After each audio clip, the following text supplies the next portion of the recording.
الله الرحمن الرحيم. الحمد لله ثناء بالله والصلاة والسلام على أشرف المرسلين سيدنا ومولانا محمد وعلى آله وصحبه أجمعين وبعد.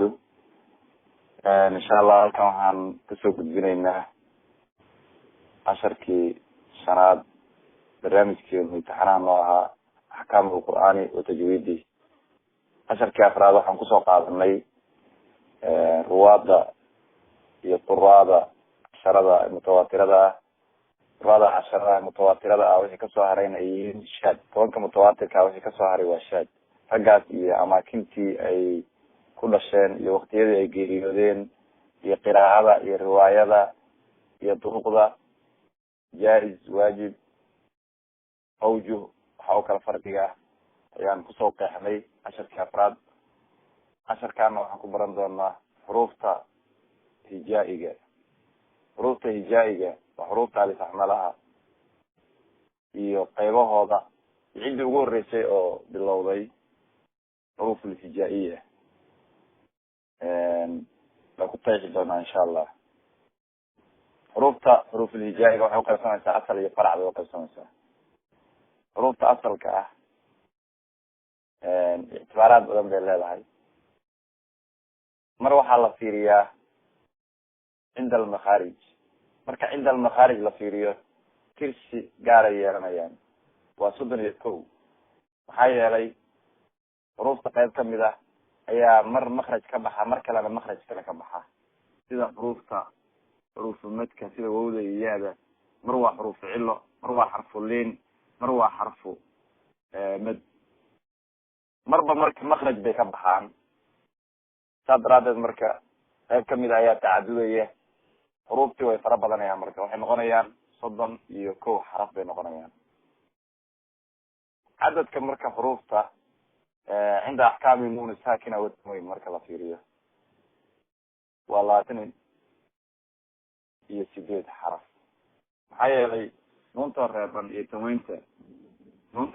taweynta shay ka dambeeya 6 xaraf oo xuruufta xuruuf idhaarka hadduu noqdo waa la idhaarinayaa. 6 xaraf oo xuruufta idqaamka hadduu ka dambeeyo waa la idqaamaya. 1 xaraf oo xuruufta keena iqlaabka waa la iqlaabaya. 15 xaraf oo xuruufta ikfaha keenta waa la ikfeenaya. 15 iyo 1 isku dar waa 16. 6 iyo 6 isku dar 28 bay noqonayaan toral. marka loo firiyo cadadka xuruufta hijaa-iga ee asalka ah laamaha reeban marka loo fiiriyo 20 xaraf bay noqonayaan. sababta laamaha reeban allaamaatu sawaakin baa la yihahdaa. 14 iyo 14 bay uqaybsamayaan. 14 waa 14 la idhaariyo ee lagu jamciyo ibqi xajaka wakaf catiimahu. 14 waa 14 la idqaamo ee lagu jamciyo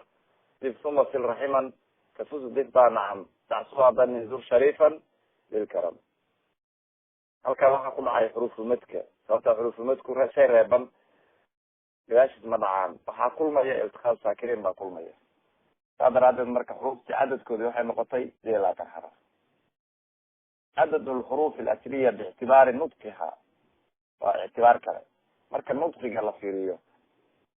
waa 29 xaraf wey. waa almusamaat alxuruuf alhijaa-iya waa 29 xaraf ee lagu magacaabo xuruufta alifaxmaalaha. xuruuftan marka yaa kala ratibay, sidaa u kala ratibay ee soo bilaabay waktigeesa soo bilaabatay. sidan waxaa u kala ratibay masri bin caasim allaysi. waa tartiibka macruufka ah oo hadda la yaqaano. wuxuu kamid ahaa taabiciinta raggii ugu horeeyey. wuxuu ahaa faqih fiqiga aada u yaqaano, cilmiga carabiyadana aada ugu dheereeyayo. waxaa ka qaaday abu camr ibnu cala. wuxuu geeriyooday sanadii 89 buu geeriyooday. biictibaari kitaabatiha marka hadii la fiiriyo qaabka loo qoro waa meeqa? waa 28 xaraf. waxaa halkaa ku dhacaya alifta ama hamzada midaad tiraahda. hamzada lama qoro, bal waxaa loo soo caariya qaataa baa la yihi suurad kale. mar suuratul alif baa loo qoraa, waa markay awalka dhacdo. markay dhacdo kelimada dhexdeeda iyo aakhirkeedana waxaa loo qoraa suuratul waaw, suuratul yaa. sadarkoo kalea lagu qoraa kaanaha ra-sul cayn ayadoo ah baa lagu qoraa cala sadri. marka wax suuradoo gaara ma lahan. asaga markuu ka hadlayay saaxibu almufid fi cilmi tajwid uu ku dhahayo waduna suratin fama lilhamzati mumayizun yakusuha min surati wax suura ma lahan hamzada bal yastaciruna laha surata ma mara litakfifin ilayhi culima buu ku dhahaya bal waxaa loo soo cariya qataa ama wow ama ya ama alif xaalat libtida alif unbaa loo qoraa ibtidaa bilowga wixii ka dambeeya aakirka dhexda wow ya alif intaga waa loo qoraa iyo duna suratin ba intaga waa loo qoraa waxaa isweydiin le oo muhiim ah in la ogaado alifta ayada sidee loo qoraa alifta waxaa loo qoraa lam alif baa loo qoraa maxaa yeelay keligiin in la qoro waa mumtanic ibtidii ma dhici karo shay reeban bilow ma dhici karo maadaama ay reeban tahay marka waxaa loo baahday shay ka horeeya in laga horumariyo shaygaasna la kordhigo xarafkaas ka horeeya marka waxaa loo doortay ba lii laam baa loo doortay ba lii sababta laamta loo doortay maxay tahay hadda laamta laftigeedu marka laga hadlayo tacriifaadka baabu tacriifaat hamza lagu aliftaa lagu gaara hamza lagu gaara aliftaa lagu soo gaara al baa la yidhahdaa saasaa loo doortaa waa la isku cagsiya marka waa isaga ku dhahaya markuu ka hadlayay saaxibu almufid fi cilmi tajwid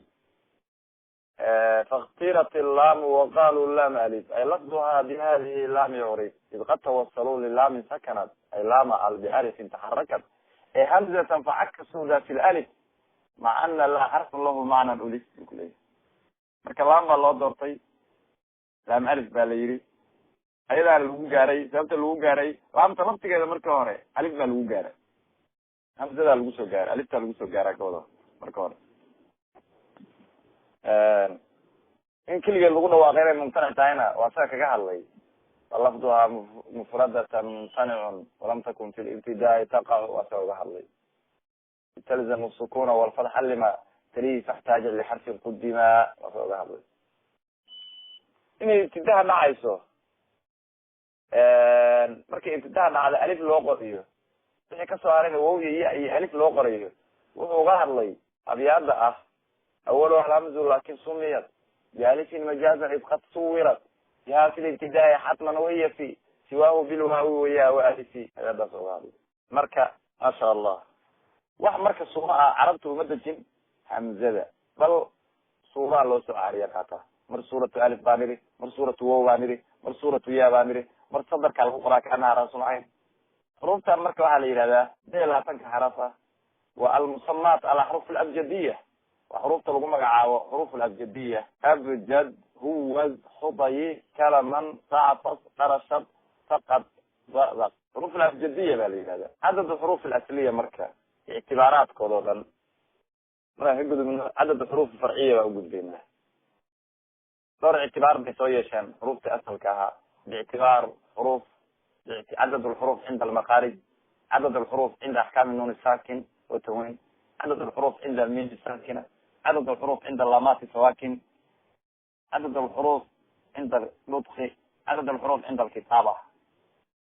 cinda alkitaaba 7 bay ahaayeen cinda nun sakina watanwin iyo walmimi sakina walamati sawakina 7 bay ahaayeen macnaha cinda alkitaaba 7 iyo cinda nun sakina watanwin walmimi sakina walamati sawakin 7 bay wada ahaayeen oo isla faqi lakin cinda nutqi waxay ahaayeen 9 cinda almaqaarijna waxay ahayen 31 ictibaaraadkaasa marka loo fiirinayay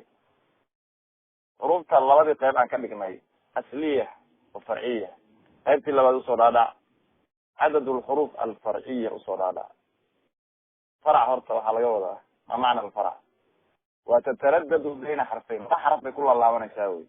saasaa farac lagu magacaabay xuruftii asalka ka farcantay wey xaraf gaar oo meel taagan maahan waa isla xuruftii hore maadaama laba xaraf ay ku laalaabanayso ma ahan asal ma ahan afar qaybood baan kusoo koobaynaa biikhtisaarin markaan soo gaabino alhamza almusahara hamzada awood laga dhigay cinda alqura oo alif iyo hamza udhaxaysaa macnaha markay kor dhigan tahay wow iyo hamza udhaxaysaa markay godan tahay ya iyo hamza udhaxaysaa markay hoos dhigan tahay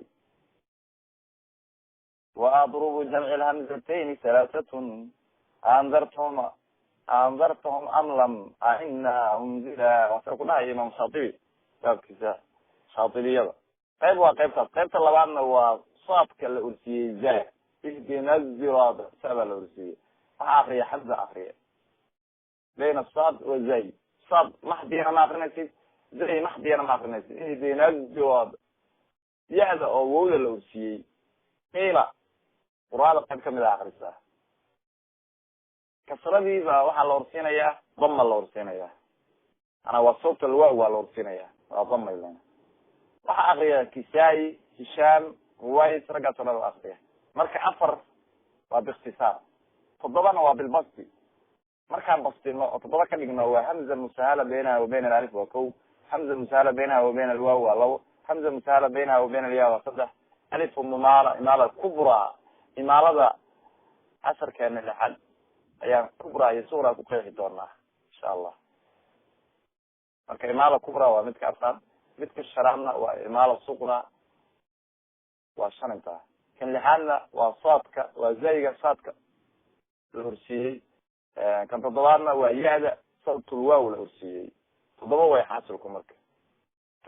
culamada mutaahiriinta marka qaybo kamid ah ayaa xuruuf kala sheegay xuruuftaasna waxay ku magacaabeen farciya ayay ku magacaabeen waa alifta oo la weyneeyo waa laamta muqaladada waa nuunta iyo miimta oo xaalatu ifhaar ahayn laakin waxaa la qofka ukuur galaa oo fiiriya wuxuu ogaanaya afartan xaraf inaysan xuruufta farciyada kamid ahayn ee xuruuf asala sifaad ay kusoo dariyeen caarida ay yihiin sababtoo ah alifta waxaa loo fiirinaya shayga ka horeeya xuruufu tafkiim hadduu ka horeeyo waa la weyneeyaa xuruufta tarkiibka keenta hadday ka horeeyaan waa la yareeyaa laamta shuruud baa loo xiraa marka la tafkiiminayo wafakimi laama min ismi illahi an fadxin aw damin kacabdullahi waa marka fadxa iyo dama ay ka daba dhacday qaydadkaasaa loo xiraa laakin quraada qaybo kamida sida warash oo kale iyo ayagu taqliidkana way isticmaalaan culamada tajwiidka ayagu mufaham bay isticmaalaan istilaaxa u gaarka ah ragga quraadana waa muqalada bay yidhahdaan laakin waa weyneyn way weyneeyaan laamaha qaybo kamid ah nuunta iyo miimta saakinada ah waxaa loo fiirinayaa nuuntii marka xuruuf idhaar xuruuf la yihahda ay daba dhacdo waa la idhaaraa xarfu iqlaabka markuu daba dhaco hal xarafa waa la iqlaabaa 15 xaraf oo ikfa la yihahdo waa la ikfeeyaa 6 xaraf oo xuruf idqaam la yihahdo waa la idqaamaa waa sifaat caarida kusoo dariyey ee maaha xuruuf asal xuruuf maaha macnaha farciya maaha miimta sidoo kale maa kadiba dhacdo waa la ikfeeyaa markuu miim kale kadib dhaco waa la idqaamaa markii intaas wixii kasoo hara xuruftii kale 26 aha waa la idhaaraa waxaas waa sifaat lcaarida baa la yihahdaa ee maahan arrintaas marka waa la darbiyey waxaa darbiyey oo kow ka ah ragga darbiyey الشيخ الضباع شيخ القراء بالديار المصرية والتحقيق عدم عدهن من الفرعية بقول لي هاي إن ما قدريه وصير الرعب وكلام الليل والموضوع رعب مروالة تفخيمية مروالة ترقيقية لابد وجبة كبنانا صح فأوصل بالتامركة أحوال وحروف باعتبار الحركة والسكون أو أنسوكو بينه وعصر كوكا بجبينه xarafku inuu reeban yahay inuu xarakeysan yahay xarafku waa inuu reeban yahay iyo inuu xarakeysan yahay markuu xarakeysan yahay xarakadiisu asal bay noqotaa farcina waa noqotaa xarakada asalka waa 3 waa fadxa kordhiga ah kasra hoos dhiga dama gadow farciyaduna waa alifta mumaalada ah bushre iyo lamid farciya waxaa lagu magacaabay hoos dhig khaalisa maaha kordhig khaalisana maaha marka mutaradidatu baynahuma xaraka mushama weeyaan waa qila oo marka la maro lada ishmaamista sifa khaalis maaha kasra khaalisana maaha bal waa tartiib ayadana waa la iskoriyey marka waxaan kusoo gabagabaynaynaa marka xaasilka muxuu noqonaya marka waxaa kasoo xasilaya xaraf kasta oo xuruufta hijaaya kamid a 4 xaala ayaa kasoo xasilaya ilaa alifta mooye sababta xarafku inuu reeban yahay inuu xarakeysan yahay oo xarakaadka 3 aha xarakeysan yahay majmuuc waa 4 laakin alifta cumuumka ma soo gelayso sababta waa reebantaa keliya iyada axwaasha xuruufta hijaayiga marka waxay noqonayaan 113 marka 4 8 iyo 20 lagu dhufto ayadoo markaas xaaladii maca idaafa iyadoo loo tiirinayo xaalada alifta majmuuc marka sidaasuu noqonaya wabillahi tawfiiq. waxaan halkaas ayaan ku dejinay casharkeeni shanaad axkaamu lqur'aani wa tajwiidi.